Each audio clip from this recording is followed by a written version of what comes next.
Let's talk about some problems in calculus today. The first problem that we're going to talk about goes like this. We have to calculate the derivative of this function given over here. The function is e raised to power x sin x ln x. There are three different functions multiplied to each other, and we are supposed to calculate the derivative of this function with respect to x. So let's see how we proceed. So over here we essentially have to calculate the derivative of this function, and we'll use the product rule because we have three functions multiplied. The product rule essentially says when two functions u and v are multiplied, their derivative can be expanded as u dv by dx plus v du by dx. Keep the first function as it is, differentiate the second function, plus keep the second function as it is and differentiate the first function. So we'll use the same rule on this function over here. We have d by dx of e raised to power x sin x ln x.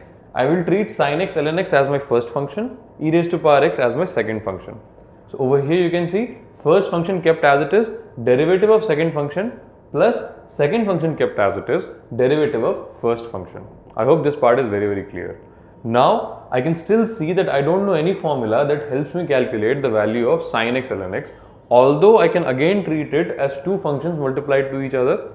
So in the next line I will keep the first set of parts as it is, and I'll try to apply product rule once again on this function over here.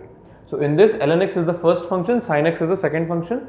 I will keep ln x as it is, derivative of sin x, plus sin x as it is, derivative of ln x. This can be written as sin x ln x into e raised to power x, because derivative of e raised to power x is simply e raised to power x back again.